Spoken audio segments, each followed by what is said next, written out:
Well, good evening, everyone.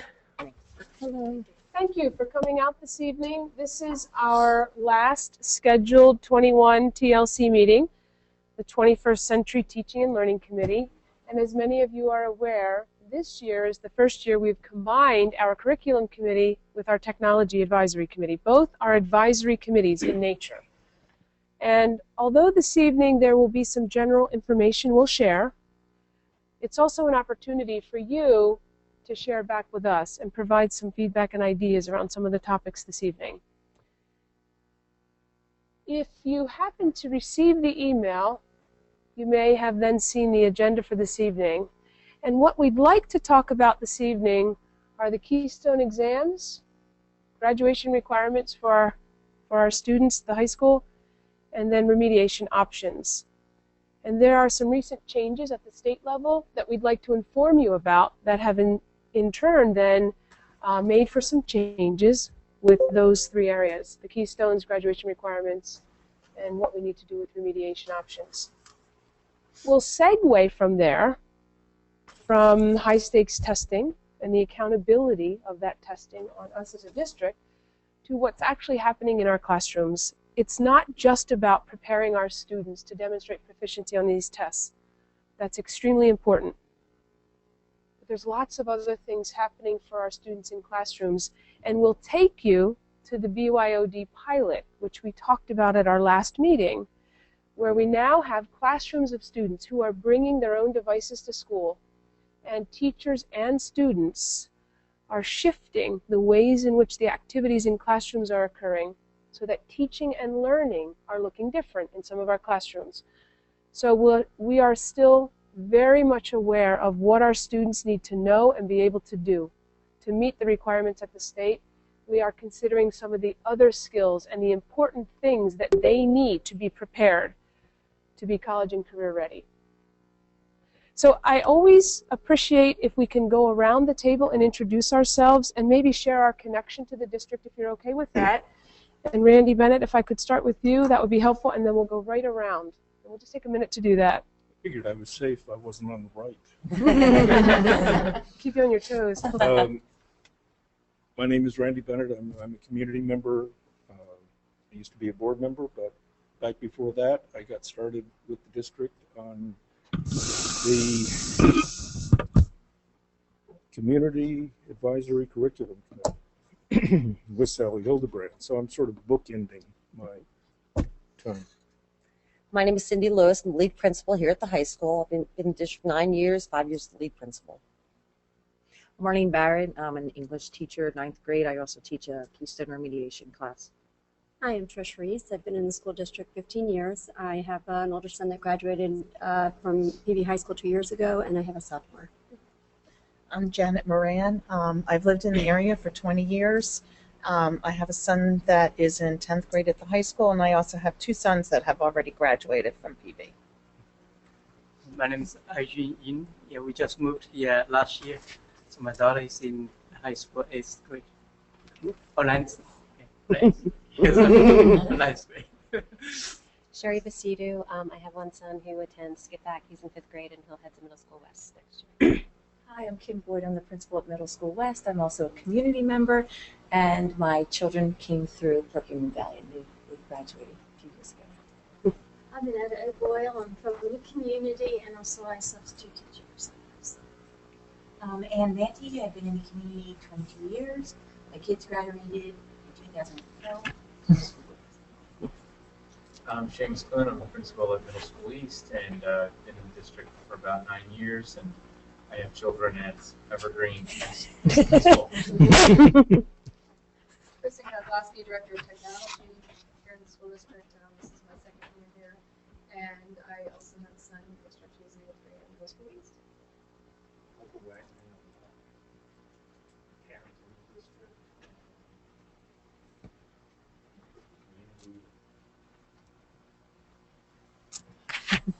I'm Elizabeth Stoller. I have a son at Evergreen and a 4-year-old.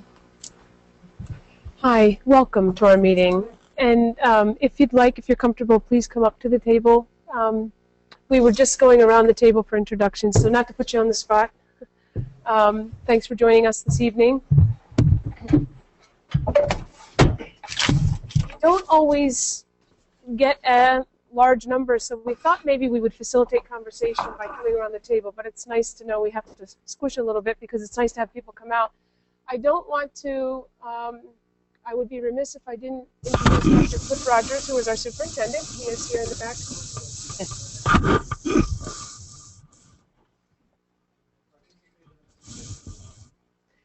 Yes, and working on the technical end of things for us, we have Mr. Mike Balick, our Assistant Director of Technology, and Mrs. Tara Parr, who is our Technology Integration Specialist, working with teachers, particularly on projects like BYOD. So we are recording this as a webinar. We are being recorded and live right now. So we have people that have also, we have 10 people or so now that have logged in, and they'll also be sharing in the conversation with us, hopefully, and we'll see some of their questions hopefully appear on the screen and address those as well. So I'm trying to reach out to people and allow them to connect with this group, with this conversation, more than just by coming to school tonight, okay? So I'm going to have to give you a nod, Mike, maybe to advance. Thank you very much. As I mentioned, this evening's focus is really on the Chapter 4 revisions. So to start our meeting tonight, I'll provide you with a little bit of background information, and I'll encourage you to ask questions at any time if you have them. Please don't hesitate. Chapter 4 is the aspect or the piece of legislation that tells us what our students need to be learning in school. It represents the academic standards for our students. There were recent changes to the Chapter 4 regulations that made for changes to Keystone exam requirements, graduation requirements ultimately, and remediation requirements. So we'll talk a little bit about those. And then we'll update really what's happening in our classrooms through that BYOD pilot. Okay? Mike. I'm sorry. I'll ask you to take a minute and think about questions that you have around any of these topics, because I want to be sure that we answer questions you might have at the onset, and hopefully we'll address those.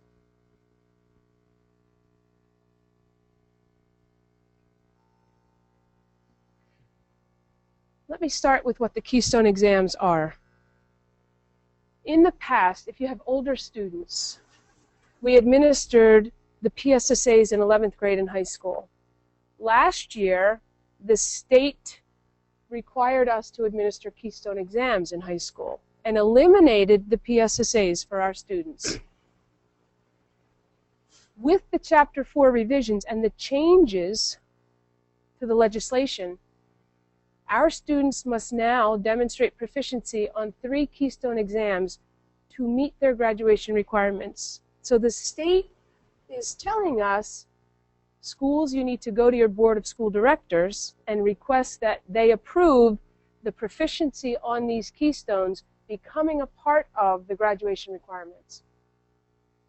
So while the state has said for some time, our students must demonstrate proficiency in math and in the area of verbal skills to graduate, they weren't as specific as they are right now with these 3 tests. Our students will take that algebra exam at any point between 7th and 11th grades. The literature exam right now is administered to our students at the end of 10th grade English. And biology, which is a course most of our 10th graders take, although that science sequence can look a little bit different for different students. Primarily, 10th graders take the biology at the end of 10th grade. So for our 10th graders, they will take 2 tests this year, literature and biology. Many of our students take the algebra previous to 10th grade. So here's an example of an algebra question, just to give you some sense of what this is a released item through a website that actually is working very closely with the Common Core standards. The Common Core standards are a national set of standards that the majority of states have adopted. Pennsylvania did as well, but they blended those Common Core standards with their academic standards, and they're now called the PA Core standards. They require our students to think more deeply about topics and to demonstrate in a more authentic manner their understanding of something. So this is an example of a test question in Algebra 1. If you would advance. Our students can take this test online, or they can take it in paper pencil format. Okay. I'm going to ask you to go ahead and then probably come back to this one. Keep going. Keep going. I'm going to come back to those. I just want to point out and provide you with a little bit more information about our students in middle school. If our students in 7th and 8th grades are enrolled in Algebra 1, they take the Keystone. And it counts towards the SPP in high school as they hit 11th grade.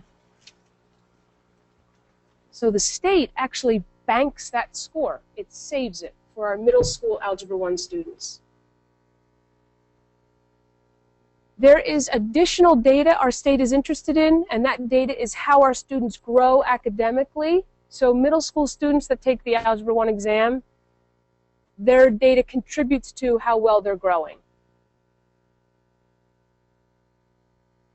Their score in middle school, thank you, Dr. Rogers. Their score in middle school counts towards their graduation requirements, meeting their graduation requirements. If they get a proficiency score in 7th grade on the Algebra 1 Keystone, they have met that one of 3 Keystone requirements. And the state is also requiring that their scores be presented on their transcripts. That's different for us as well. A raw score as well as the range that they fall into. This all begins with the class of 2017, students in 9th grade and younger. Okay, so we'll move a little bit more quickly through the next, oh, sorry, Mike. My fault. Sorry. Oh, okay. Now, just to add a little bit more information to what I've been explaining, in middle school, our students are actually tasked with quite a bit of testing. If they're in Algebra 1 in 7th or 8th grades, they take the Algebra 1 Keystone because the state is saying students must take this test at the end of the course. It's called an end of course exam. They also have to take the Math PSSA. So our 7th graders this spring just completed the PSSA for math, as our 8th graders did. If they're in Algebra 1, they'll take that in May, the Keystone. Our 8th graders, as you may know, take reading, math, science, writing, and if they're in Algebra 1, the Algebra 1 Keystone. So the PSSAs haven't gone away because the Algebra 1 Keystone has come in. So the PSSAs contribute to the school performance profile. I'm going to talk a little bit more about that for the middle schools. Those data help the state to know how our students are achieving. And that information is used to compile this school performance profile score. So I'm going to stop for a second. Are there any questions on Keystones at this point? And what's happening for students in middle school? I have a question. Yes. So the state is requiring that the students score proficient in order to graduate, or are they suggesting that the district requires it? Who's requiring the proficiency? The state is requiring it, and we have to abide by that, or that's something that our school board has to decide on? It's a great question. Typically, what happens in a school district, in a public school district in Pennsylvania, is left to local control and the Board of School Directors. In this case, the state is saying these must become graduation requirements. So it's quite interesting because we need to present to our board what should be happening with graduation requirements and the changes that should take place for the students graduating in 2017 and later. The state is directing that. The board must approve it. Okay. Yeah. But it's a great question because There's it's no not choice. typically the way things work, the way, as I mentioned, schools operate and Right. decisions are made. I have another question. Sure. That's Will great. the Keystone Exams scores be used to compile the school performance profile? Yes, they are. Okay. And go ahead. Yeah. But also the PSSAs, whether we can Great. Yeah. For the middle schools. for the For middle the high school, it's schools. only the Keystone exams. Only the Keystone. So they're going to use both, the Yeah. PSSAs and the Keystones. There's no more PSSA in high school. No, but I mean for this, how they determine this, well, it looks like you have it up there, how that's determined, maybe. So let me scroll down to a slide because I wanted to give you a little bit more information about the school performance profile. So let's talk about that. Okay. That's a really good question. You can access school performance profiles for any school district, and this is what the website looks like. If you access the Pennsylvania Department of Ed website, there is an icon that you can click on. It looks like this up here. So the graduation cap. If you click on that, you can then search a school. You can search a district and then you can drill down to the particular schools. So I brought up our high school. The SPP for our high school this past year was 95.8. It fell into the top range as they're defined by the state. The top range is between 90 and 100. Our high school was 95.8. That's based upon Keystone exam data. At the middle level, even though some of our middle school students take the Keystone, the SPP for the middle school is only based upon the PSSAs. The Keystone score is banked and will come into play when those students hit 11th grade in high school. Did you want to add anything to that, Cindy? Okay. Yes. Some of the other elements to the SPP. Yes, we can do that. That's a good point. If you click on the Academic Performance tab, it's not only the academic achievement on the part of our students that goes into determining that score, the 95.8, but it's also how well we have helped our students to grow academically. There's a growth calculation that's a part of this score. And the state has developed a formula to figure out to determine whether or not students are growing from one year to the next. We use that information to learn about how we are influencing the learning of students, what works well, what we might consider doing differently. The school performance profile also takes into consideration student attendance.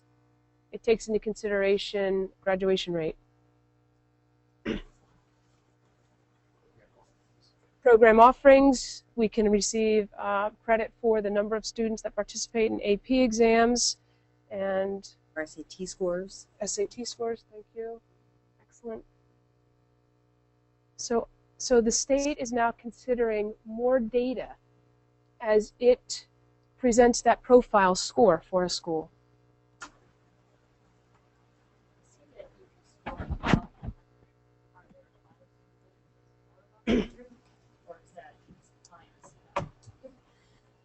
I actually calculated went online and looked at all the schools in Montgomery County. We saw the high schools. And none of the high schools in Montgomery County were over 100.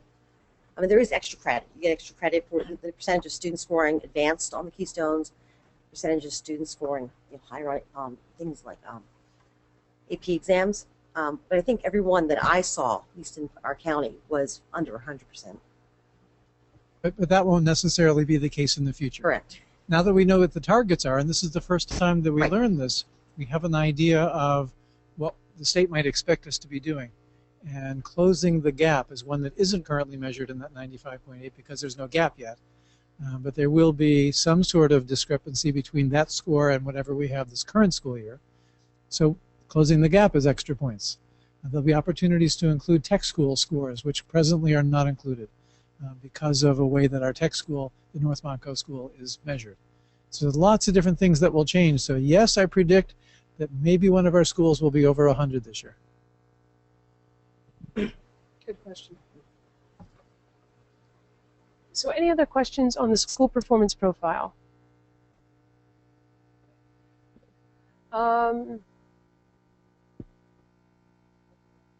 Yes.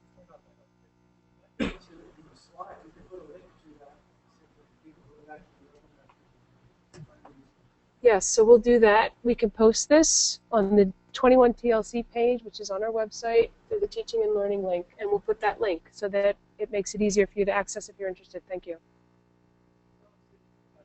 This wasn't on this that second. But can I add one other item?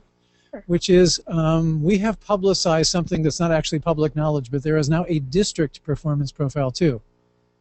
And Janet, it sort of goes to your question because the district profile takes every student who took any kind of state assessment and rolls that in. So whether you took the algebra Keystone or math in 5th grade, those numbers are all aggregated to come up with one final score for the district. Right? And we did really well, which is why I published ours. But I don't know that that's official. So a district, look for a DPP, a district performance profile.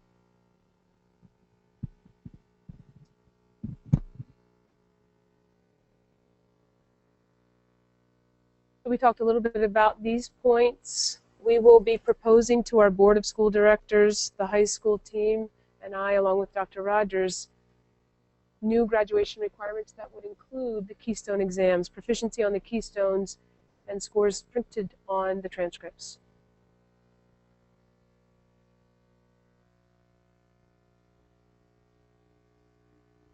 Now, what happens if a student doesn't demonstrate proficiency? We have, overall, a high-achieving district. But there are some of our students who aren't able to demonstrate their readiness or proficiency on these exams. And the state is requiring a retest for those students in 9th grade. They must demonstrate proficiency via this Keystone exam. But before they can retest, they must participate in standards-aligned instruction as remediation. They must be supported or assisted in their preparation. So this year, we offered for the first time a semester course, and for some students, a year-long class. For a small group of students, and this was really as a way to pilot, if you will, almost, this remediation course in our high school. So some of our students participated in a remediation class in either Algebra 1 or English, and then took a retest in January. The state offers 3 times during the course of the year where students can test. May is the big one, where most of our students will take that test for the first time. They can take it in the summer, after maybe a summer school session. They can take it in a December, January time frame. So we had students participate in the semester course and then take the test in January. Some students opted to stay in the remediation course for the entire year and will retest in May. We've had lots of questions posed to us as a district about how to remediate our students. Some of our students were comfortable with this approach, taking the course during the day in school. Other students didn't want it in their schedule. It took up a period where they could have otherwise selected something else that was maybe more interesting to them or more engaging for them. So we're thinking about some different options.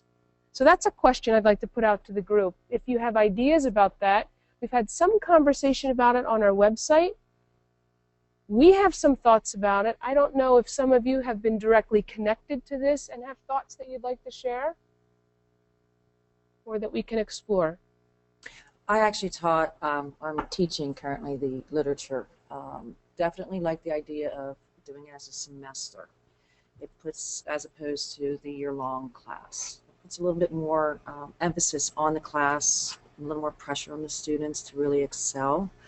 And then that gives us an opportunity to give them the test and see where they are, to see whether they need a third time. And that allows them then to go into a different class the second half of the year.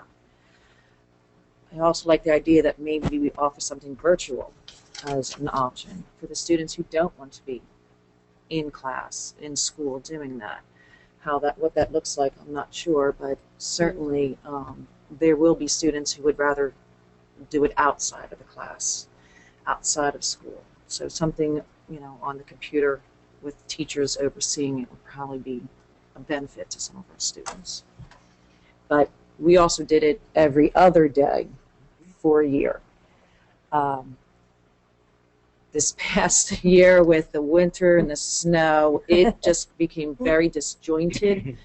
There were times we didn't see a student maybe for 7 days. And that just kind of wreaked a little chaos for them because they didn't know where they were, what we were doing. So a year-long every other day per cycle is, I don't see the benefit of that as much as doing it every day for half the year. Okay. As a teacher in a classroom, that's what I saw. Sue and I have, Coriat also teaches literature, and we've been going back and forth how to improve this course. What's the best way to do it with these students? So. Very helpful. Very helpful. Any other ideas? Follow-up question. That if you were to do it as a year-long class and the student did not demonstrate proficiency on the retest,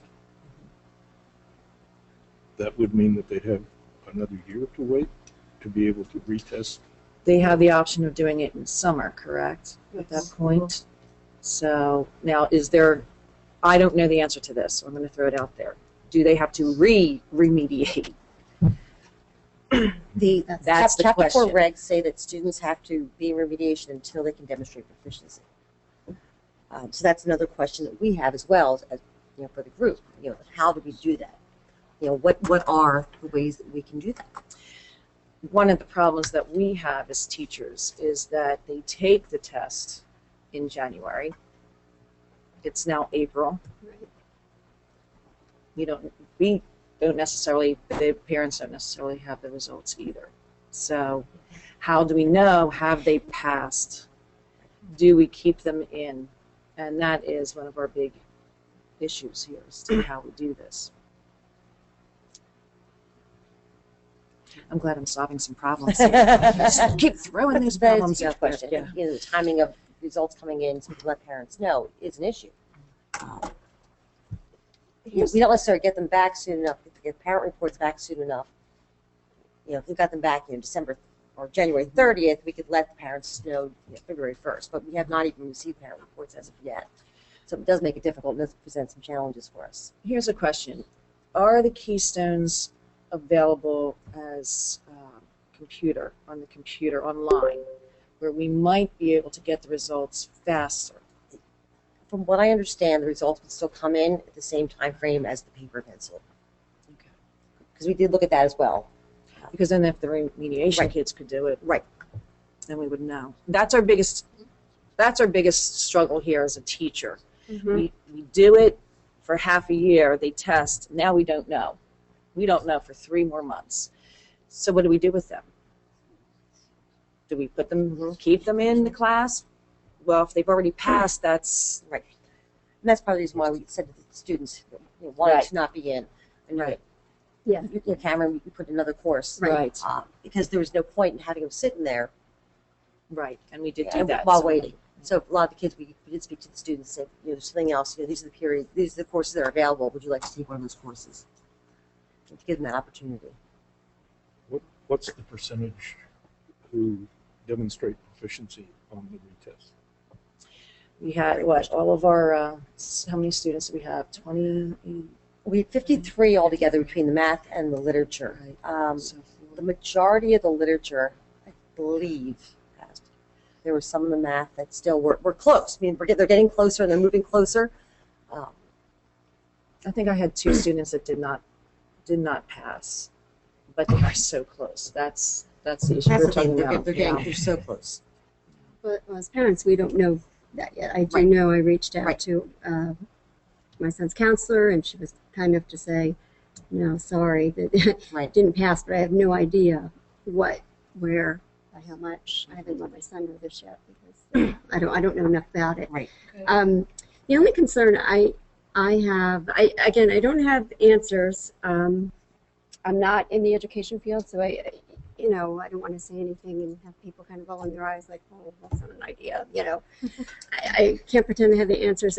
One of the concerns I have is what if your child gets in a cycle where they now have 2 remediation classes? That's a distinct possibility. If you have a left brain versus a right brain child, and that right brain child's better in the literature, English, arts, not as much in math, science, and this could definitely happen, and now you fail 2, and you have 2 remediation classes. How do you manage that and prepare for SATs? You will have people in that situation. I know my child could possibly be one of them. I don't know for sure, and I don't want to put that down in there, but it's worrisome.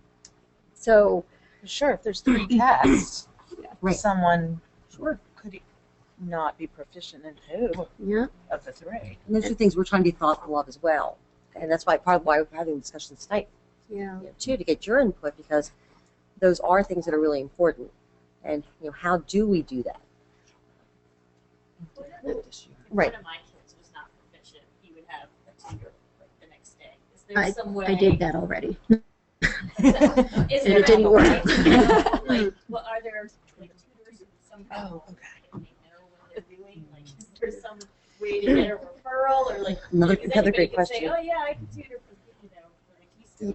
But is there any way to know if there are competent ones around? I think the tests are so new, at least to us they're new, that I don't know that people, even adults, are proficient in being able to tutor them yet. I don't know that answer.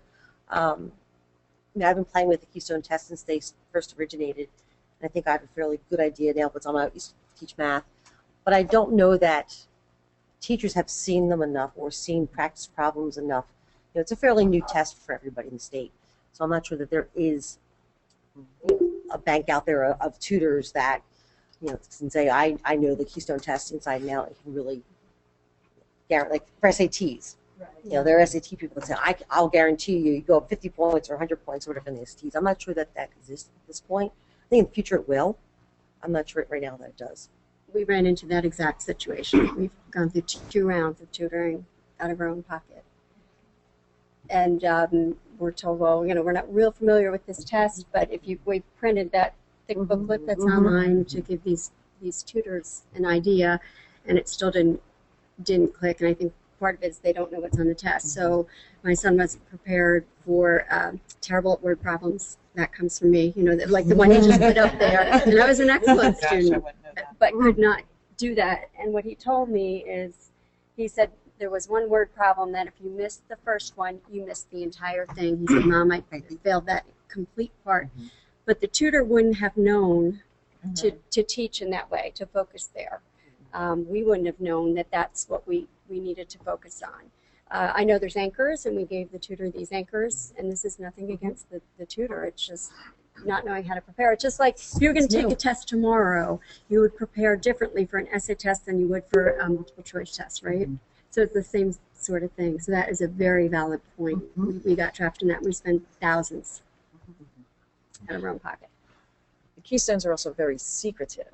Like they don't put a lot of information out there, so it is a struggle. As the 9th grade English department, we took some information that was supposed to be Keystone aligned, the questions, and we looked at them, and as English teachers, we went, we're not even sure what they're asking. We were very disappointed in that because we have to try to teach these students. That's a good question right there. What does a literature Keystone look like? I can understand algebra 1, because that's a specific course. But literature, are there specific books? Are we talking the comprehension, literary, whatever those things are, I can't remember. Themes, Yeah, themes, theme, motif, all I that. think a lot of it's responding to literature. You know, students are given passages to read, and they have to find themes and different. Is it literary- essay more than multiple choice? Both. Both.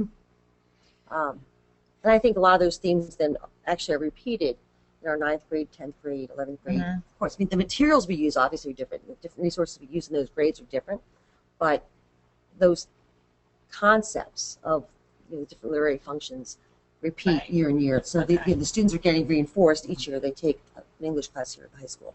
Right. Response to your question, that was one thing that I was going to offer. Remediation courses have their issues pointed out, particularly in literature, to move that student into the 11th grade literature program with the teacher aware of those issues to work with that student and move that student through the process, because after Keystones comes a locally developed alternative. I could see who was that. Which you always move the student through if necessary, but proper reinforcement in the 11th grade, it takes some of that stigma out of this process, which can be very stigmatizing. I guess from that, I don't know whether you have enough students. Your numbers are rather impressive and very well in terms of the number of students who are in your mediation programs, but algebra doesn't click with some kids as quickly as with others. So maybe looking at a less traditional way of approaching algebra for some kids, where we have some predictive tools at our disposal, and maybe a 1.5 or 1.25 credit algebra test that gives a little bit more time with processing algebra might be a good strategy to mitigate the possibility of not passing Keystone. Just a couple of points. Can I add something? I told you this is a support role tonight. So I was pulling up an article that I happened to listen to in the car on the way to work this morning. It's an NPR article titled "Common Core Literary Standards Require Close Reading." And if you listen to that, did you hear it? I didn't hear it, but I'm agreeing with you. It is worth a listen because while they aren't specifically talking about Pennsylvania, there are two back-to-back articles. One is a story about an 8th grade literature class and what they're learning and how they're learning it, and it's very instructive. And then there's a follow-up story in which one of the reporters took a practice exam and reported on that also for 8th grade. And I think you find it very interesting. So if you get a chance, that would be one additional piece of information that you might want to follow up with, because it would answer your question about, okay, what's actually different about this English stuff? It is dramatically different, very hard to describe. They did a nice job of doing that.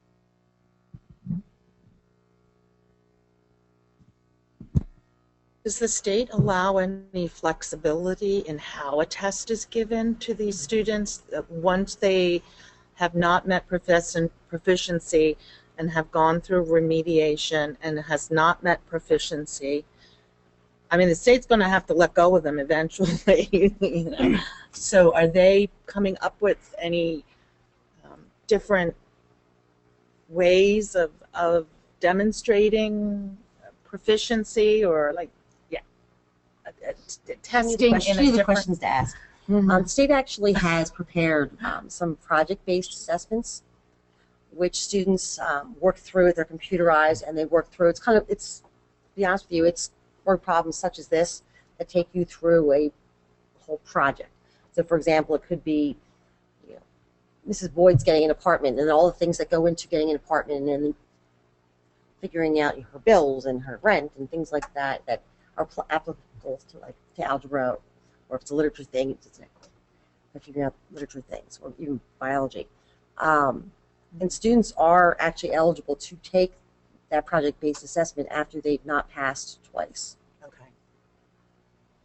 That's an in-school project, which they are then put in a computer lab with a staff member, which they work through those projects. It's not a project as we think of projects where you're making a trifold. It's more of a going through. It's intended to be more hands-on, I believe, in the eyes of the state, and offer students another way to demonstrate their knowledge and meet the target, meet the benchmark. So I really appreciate some of the ideas that you've shared, extending the time and maybe other ways that we can offer remediation outside of the regular school year. Something we've thought about is offering opportunities during summer school. Yeah. Talked about a summer boot camp where maybe we offer something very intensive for students for a week in July, and then they take the test the following week, because the state offers an open window. It's the end of July, beginning of August, that week that overlaps. We've also thought about, and I'm interested in your response to this, offering something through community ed. So over the course of the fall, from September to December, maybe one night a week for 2 hours, and then the students would take the test in December. And the same thing, January to May. So, Tricia, you spoke to the fact that sometimes, or right now, we can't really find a lot of people that are qualified. We would want to have people that are teaching these subjects to be delivering this instruction through community ed. That would be our goal as a district, so that we can assist our students to the best of our ability at this point with what we know about this assessment and the expectations for our students. The high school is also thinking about creative scheduling, Michael, as you alluded to, and similar to students having a science lab period where they have a double period of science, maybe they would have a double period of mathematics or a double period of English. Some students benefit from that additional time and opportunity.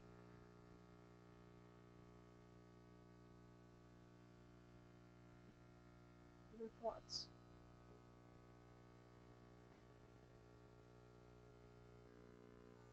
Okay, so the one other, I guess, just some general information that I wanted to share with you. As we think about the Keystone exams, they are high-stakes tests for our high school students, particularly 9th grade and younger right now, so the graduating class of 2017, although our 10th, 11th, and 12th graders are still expected to demonstrate proficiency in math and verbal areas, verbal skills, with their verbal skills. Right now we're using the Keystone as a measure of that. Moving forward, we have to figure out how we can assist our students in being prepared if for some reason that first time through they're not. So your ideas tonight will be very helpful as we continue to build for next year. I mentioned that the data from the Keystones goes into the school performance profile, something we'll talk more about in the future if the group is interested. That school performance profile and the achievement on the part of our students, that score as well as the growth measure, is now a part of our teachers' evaluation. So for the first time this year, our teachers will be evaluated not only based upon what they do in the classroom, but also how their students learn through this SPP and this other growth measure that the state determines. It's called PVAS. You may have seen that acronym. And we can talk more about that at a future meeting. But I just wanted you to have a sense. There's high stakes for our students. There's also high stakes for our staff. So we need to figure out how we prepare our students and set them up for success on these tests. And this year we've certainly learned a lot, and we'll continue to work on that. So any questions on that? The legislation that now has required student achievement in the form of the SPP and PVAS growth, as well as a project teachers can do, that legislation is Act 82 of 2012. So you'll see that terminology maybe. Act 82 references the new teacher evaluation, where this numerical data is incorporated into an evaluation score for staff members. And then that numerical score that results for a staff member falls into a distinguished, a proficient, a needs improvement, or a failing range, and then determines whether or not they are satisfactory or unsatisfactory. Okay.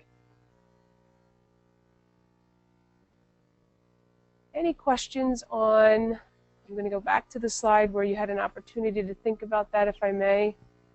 Any questions on any of these topics before we move on and talk about some of the more engaging activities that are happening in our classrooms that in turn support our students' readiness? So I'm going to segue that way. We're realizing our students are learning differently today than maybe 10 years ago. Our world is very different, and we as a school district are trying to, in our classrooms, mirror the world that they live in and integrate the resources they're used to using. This year, we initiated a BYOD, a Bring Your Own Device pilot, which during our last meeting with this group we talked about, and some of the things that we were thinking about that has since been kicked off. And Dr. Kristen Kozlowski is our Director of Technology. She's going to share with you some of the experiences so far as we move into our classrooms and actually look at how teaching and learning are occurring and how we're attempting to prepare our students. We need to engage them and make sure that we're supporting them meeting the learning expectations that set them up for success on the Keystones. That's the connection. So we'll move to the second half, really, of our presentation and talk a little bit about what's been happening there.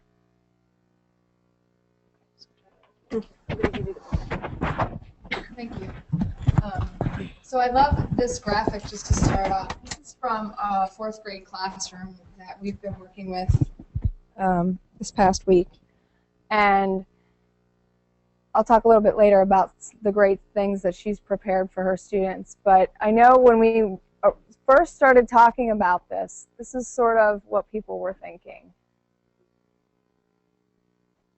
It was uncomfortable for people. And we had a great group of technology coordinators and teachers talking with Tara and my technology team about what would BYOD look like, and I have this vision of what it would look like, and I have this belief that it's really going to work, and people were going, I just can't see it. I just can't see what's it going to look like. So we moved forward and talked a little bit about why. As many of you are probably aware, we are certainly always trying to be very fiscally responsible in what we do, but yet provide great tools for students in our classrooms. And so BYD is one way that we can do that. And we don't really know all the specifics about it yet because we don't really know what our ratios are. How many of our children have a device that parents are willing to allow their kids to bring in and use in the classroom. And I'll talk about that in just a minute. But I have a quick, can you click on that picture, Mr. Balick, where it says why Go BYOD? It should bring up a video, hopefully. Oh, maybe not. Okay. Well, we can skip that part. But if you go to YouTube, which is what the students would do, and Google why Go BYOD, there's a great 2-minute video there. And what it really talks about is leveraging the resources that you have in the school district for students who maybe can't have one at home, or for some reason their parents aren't able to provide one, or it doesn't make sense to them, and then allowing kids who have those devices to bring them in so that we have closing of the gap for our digital divide, where we have students who have technology at home and students who don't. So right now, while we have a really pretty good ratio of technology in our district, it's about 2.5 to 1. That's really not fair to say just by itself, because some of our technology is in labs. And so if you go into any given classroom, it's not like you can see enough technology in there for every 2.5 students to have something to use every day.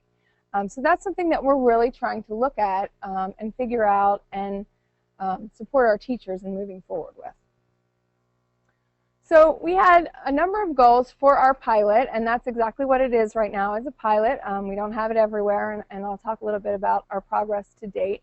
But we really wanted to look at how many students will bring in a device. Will it make a difference in our classrooms if we allow this to happen? If we can provide resources for staff, the technology, and some of the other pieces that make it transparent with students, will it make a difference?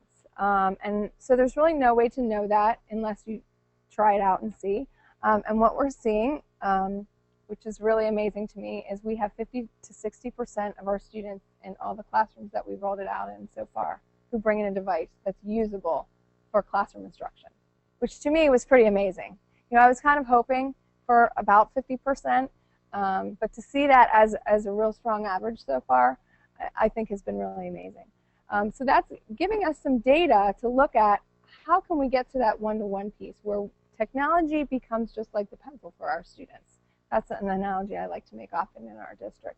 So it's not about the technology, it's about the teaching and learning practice, how teachers are engaging students, how they're allowing them to do that deeper digging into something that's really meaningful for them or something that they really want to learn, and not just using it as a tool to Google things, right? So we'll talk a little bit about what our teachers are actually doing.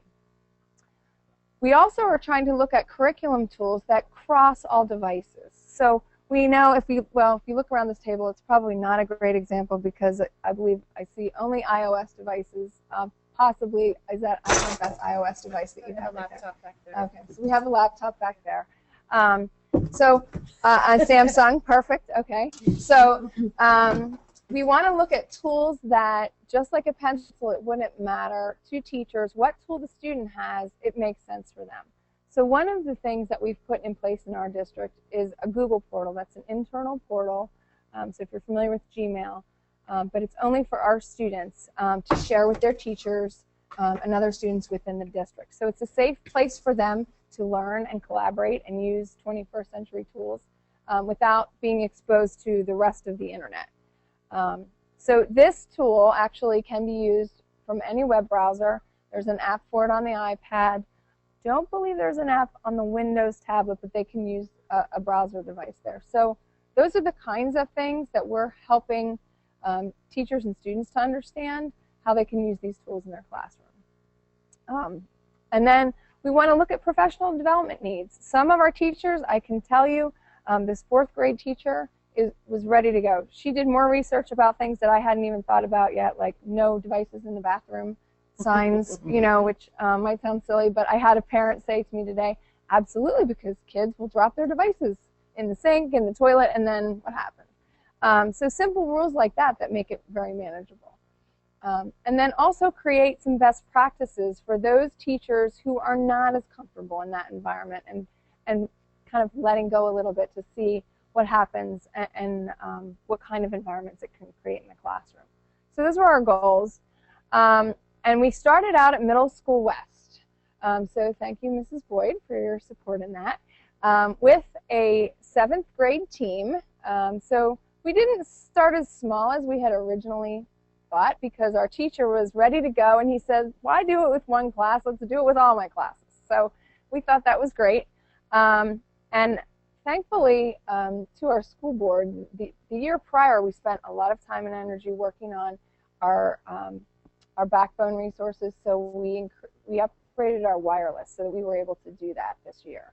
Had we not done that, we wouldn't have been able to support this kind of a pilot in our classrooms.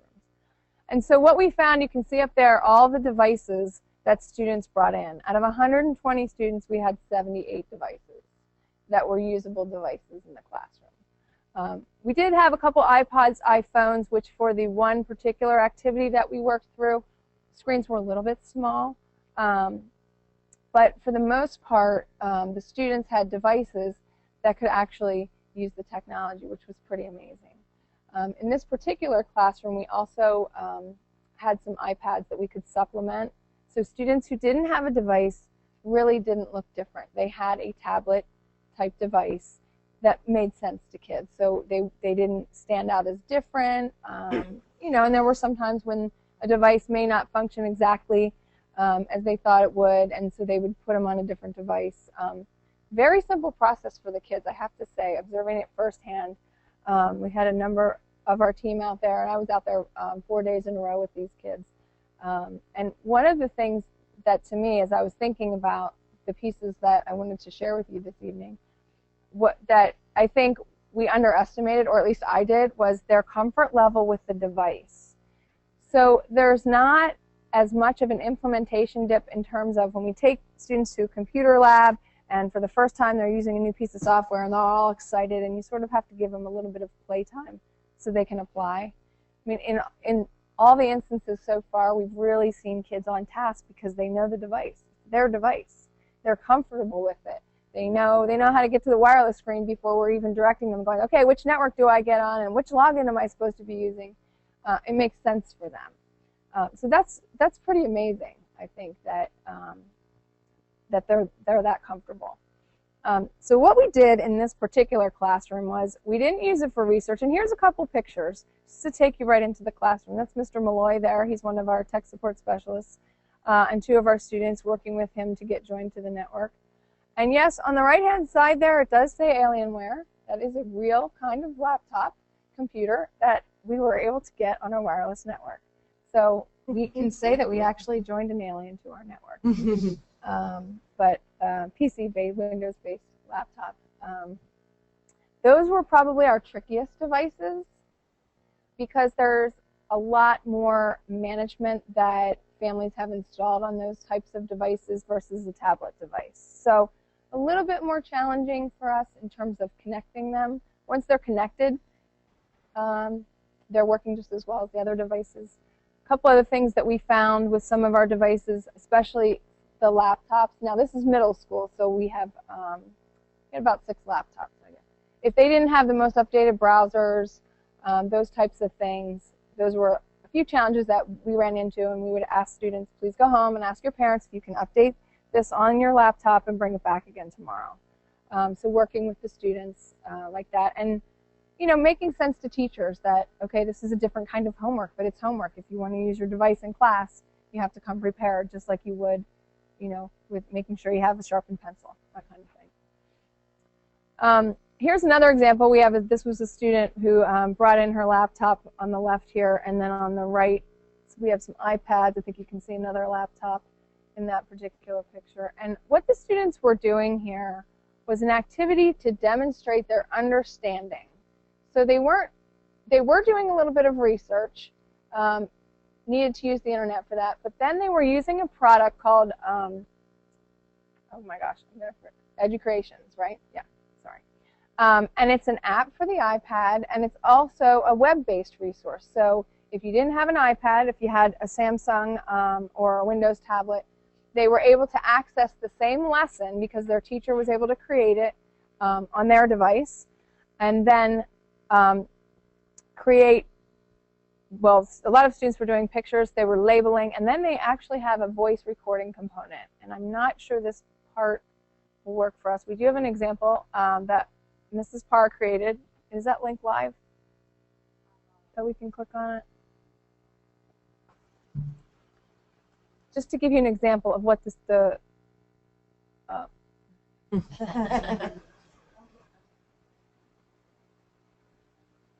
oh boy. Okay. All right, it's not going to like that. Okay. Well, the neat thing about it was, in the example that Mrs. Parr did, and Mrs. Parr and I hadn't really learned the process of the food web like the students had. And so, not to pick on her, but she had a moose eating a duck.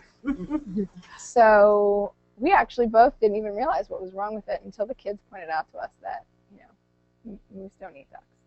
Just in case you didn't know that. No, they don't eat chickens either. I also had the ducks eating cookies because they were the pictures I had. Right. But the kids, and they love that too. They said, we wouldn't find cookies out in nature. So obviously, we're able to demonstrate their understanding. And this was quite a process for us to work through. We had a student teacher in this particular classroom, and we really challenged them to think outside of the box, not having something that students were just going to type and print out. We said, there's no printing capabilities with BYOD, so how are you going to have them turn this in digitally so that you can grade it, and that type of thing. So a lot of time and thought went into that. Mrs. Parr is really instrumental in that in our district and working with teachers and helping them to think about these new and engaging ideas where they can dig deeper. So that was really exciting. From there, we actually we might be able to show it. I don't know. We released a BYOD application. So we sort of wanted to make sure we knew what was going to happen before we opened it up to the larger group of teachers in our district. So we opened up a BYOD application, and Mrs. Parr put together a group of resources, which I'm not sure we'll be able to show you, but okay, that's going to the next screen. That's okay. We had 32 applications. So a lot of teachers really interested at all levels. So that was really exciting for us. And then we had to think about, well, what's next? Where do we start next? How do we move on? And the teacher at West is still moving forward in the pilot. And so we decided we were going to start at the elementary level, a little bit smaller, move from 120 kids to 23. So we moved on to South Elementary, and I just love the pieces that she put together. And out of 23 students, they are consistently bringing in 15 devices that are functional and can work in the classroom. So she has signs up, she has guidelines for devices that she's gone over with the students, talking about if you have your water bottle on the right side, your device should be on the left side, things that I hadn't even really thought of. You know, and as a user, we probably are used to doing that kind of thing. But really focusing on basic but structured management in her classroom, and the kids get it. I can tell you, sending letters home to parents, I've gotten 2 questions out of all the letters I've sent home so far, and they were, one was, should I have my child bring it every day? You know, so really, I think the parents are getting it. So I'm very curious to hear your thoughts, you know, after sharing some of these pieces about it. So Miss Leister also has a board, which I love, and I don't know if you can see, it's a little blurry in this picture, but on the left you have iPad, and then Kindle Fire, and then it says school device in the middle, and then Samsung tablet, Nexus tablet, and Windows tablet. So the kids have identified which device they're bringing in, and if they need a school device, and then she has taught them that if they are having a challenge with their particular device, to ask a friend before they interrupt her if she's in the middle of a lesson and they're using the device. So, you know, again, that's where I started to really think about, the kids are so comfortable with their devices. They know how to use their iPad. They know how to go to the web. They know how to access the address that the teacher's putting up there. And then she also has rules about devices off, face down. They go face down on the table when they're doing other activities. So she is currently working this into her afternoon period of the day, but the students come in every morning and they power on their devices. They make sure that they can get connected to the wireless, and if they can't, then they reach out to their technology coordinator in the building. And I can say out of 15 devices, we only had 1 that didn't want to connect. And today, we didn't have any. They just kind of went about their business, and we haven't heard from them. So some initial tech support needed to get them off and running. But again, really going very smoothly. So I'm just really pleased about that. And one of the things that she did, again, is supplement in her classroom. So you can see this gentleman in the bottom right-hand corner here with a laptop is using one of our district laptops. You can see a couple laptops in there. So again, the students who don't have devices are provided with the device in this scenario, and it doesn't really look any different. They still have access to this, and she's teaching them how to blog in this particular example, which was interesting, teachable moment. We had one student who said something like, I don't really like this, this is not a good idea, and so then she talked about what kinds of comments you should make on blogs when they're public, within their classroom, again, a protected classroom environment. So this is another tool that it's a website, actually, that all students were able to access on the device that they were using. So our teachers are kind of helping us to figure out which pieces work. We're also at the elementary level. I don't know, we have a couple elementary parents here, right? I'm sorry, I didn't hear what level you were. Elementary and middle school. Okay. So we're using a product called Wixii, which is sort of a funny name. But it's a web-based tool that is similar to what you saw in the middle school, the EduCreations piece, but a little bit easier for elementary. It allows them to do voice recordings. And because it's web-based, they can do it at home. So we have a lot of students right now. Again, that was a pilot piece that we're starting to roll out with the BYOD at Schwenksville who were doing that, and we just trained a number of teachers yesterday on how to use that in their classroom. So I believe that these students are going to be learning that. They're in 4th grade, which wasn't originally part of our pilot, but since our vendor was really happy with how well it was going, he's going to let us use it in that classroom. So it's an app as well as a website, so that it crosses all devices. So lots of great things going on, and not to belabor the points, but students taking ownership of their devices and their learning. It's really personalized for them, and they just seem to get it. So hasn't been a lot of management in either case so far. And they're engaged, and one of the really important things that we're working with teachers on is, what are they doing? What are they creating? How is it changing their learning? You know, we're not asking them to bring a device just to be that research tool in the classroom. So we have a lot more work to do, but before we talk about our next pilots, we have a couple questions that we wanted to share out with the group and get your thoughts and feedback on in the context of our BYOD. The first being, how do you envision that? Or are there things that you're thinking should be happening or shouldn't be happening in classrooms, and you're wondering about that we haven't covered? And then how would we, we're currently accommodating only with technology that we have, and have to think about financially how would we be able to do that moving forward. But thoughts?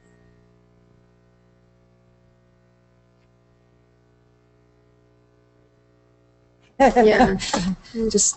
I just keep thinking, I want to get to the point where we all have iPads and I go like this and I shoot the handout to all the kids at one time. Just think of all the paper we would save and all the time wouldn't be wasted for teachers copying. So, and I'm not very technologically astute, but definitely can see value in this. We actually created websites with my students this year.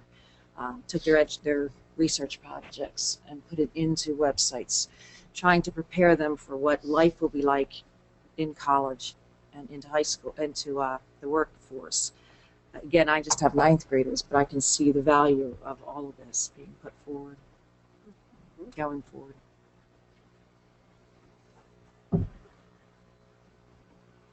I wish I had suggestions. I don't, because this is brand new. I didn't prepare to discuss this, but I just want to say, kudos to you. I think it's wonderful. This is, it's not just that this is progressive, really this is where everyone's going. So we're where we need to be. I've read a lot of literature and research lately about higher education being 30 years behind. I don't know how true. I mean, you can't believe everything you read, but that it's behind, and that the other secondary education's catching up. We're doing fine. So you're where you need to be. I just think that's wonderful. We're leaving the district soon, and I love the fact that we're leaving it knowing there's this whole new generation that's going to be right where they need to be.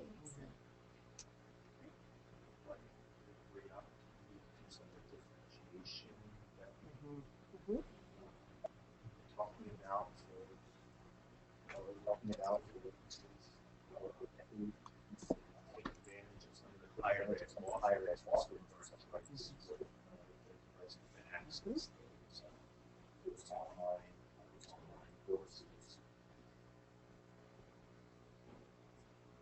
The whole idea of the device forcing a change in the kinds of questions we ask students to answer. So if you can Google it, don't bother assigning it. If you want to really grow your math teacher's entire school year, show the students what their alpha and put an equation in, and it will solve the equation and explain each step. Basically, that student can do their homework for the entire school year and not have to show up to class. So the question becomes now, what is the role of the teacher? What is the value added? And so it really kind of pushes that issue and changes that relationship between the student and the teacher. So I mean, I think this is sort of the only cautionary note, and Kristen and I have talked about this in terms of BYD, is that when you have a hodgepodge of devices, it's very difficult for a teacher to plan. Now, multiple devices, we talked about shooting out everything to an iPad, but all your documents electronically on the website, and any device that's internet able can certainly access those documents. But being able to use a common app, there's a sort of an ecosystem attached to these devices, iPads particularly, but other devices as well. And you can't take full advantage of, but this is a great start, particularly in very difficult economic times. So, the real challenges of students go. I think we're okay in terms of providing students with school-based devices, particularly if you have 50–60% participation rates and bring your own devices, but that's a policy, it's a science from parents and so on. But I think the bigger challenge is what do you do when a student goes home? And a student can load a device to in school. They may not have a device, or they may have a device, but they may not have access to it when they need it for security with 2 or 3 brothers and sisters and parents. So I think that's the bigger challenge for students to level that way outside of school. Yeah. I think that if I can borrow my experience from business settings, the answer to question number 1 is most likely to come from the students themselves and the teachers who just simply observe what's going on. And I remember we had the opportunity to watch people, and they were smarter than we were many times, and figured out ways to do things. I'm sure that students will do the same. They may be the ones who discover some apps for you, for example. That hasn't already happened. So that's a thing that I'd suggest as an answer to question 1. Well, see, Randy, that when I went into the classroom, I would agree that that was happening. What we saw, what I noticed, what really stood out was, I'm going to call it organized chaos within the classroom, and the kids engaged, and if a student had a question and couldn't figure it out, they were collaborating and problem solving. So even when we were talking earlier about the Keystones and the course standards and that ability to problem solve and apply, I could see that really playing out within this particular classroom. It was quite interesting. And to see the kids automatically, if they didn't know the answer, they went to an open device, because we do have some desktop devices that we put into the classrooms. They were just going back there to find the information. So instead of having to maybe wait till 9th period or till a time in the day where they could get a pass to go down to the library to find the information or get to the computer lab, they were able to do it right there from the classroom. Find that information, take it back, to their teammates, and work collaboratively. So that was evident from day 1. That was the immediate observation. Quite interesting. It's just a different way of engaging with kids and seeing them take the ownership of it. And they were also, and another example that you reminded me of in that particular classroom, we had them working through defining some terms, and they had been typing them in the Google portal. So we had the Google portal and we had EduCreations, and they weren't cooperating, so the kids couldn't get their text into EduCreations. And so I said, well, we can just take a picture of the text, create it as an image, and we'll put that in EduCreations, because we knew we could import images. And some of the kids knew how to do it. Some didn't. Some knew how to do it on the Windows device. Some knew how to take the picture on the iPad. Actually, almost everybody knew how to do that. So we had to show them on the desktops, but again, they took that knowledge and were showing each other, and certainly showing their teacher as well. Oh, here, we're just going to make this an image, and then we'll put it in, and now we have our project, and it's all together. So it is definitely learning together in that environment where, we haven't, even though we thought we had all these parts and they were thinking them through, that was the piece that we had missed. So it was great to see the kids really just figuring that out. Off to the side and one around, not the one necessarily in front.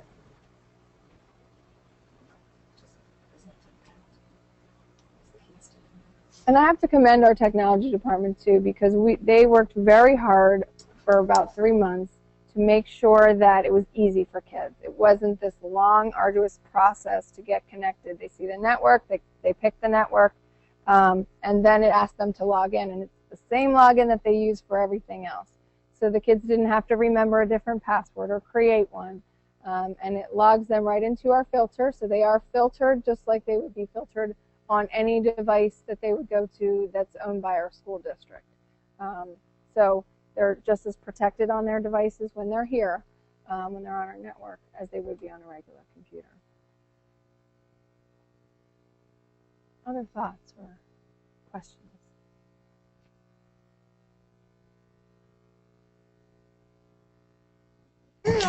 A model that you're following, like was there a school district somewhere that you know about or read about or did research on that was a model for this? Great question. Yes, actually there are a lot of school districts in the area who are doing it.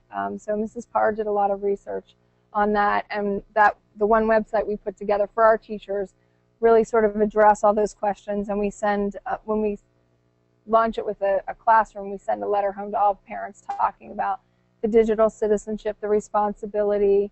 You know, we have policies in place that guideline that the child's device is their responsibility to take care of and protect.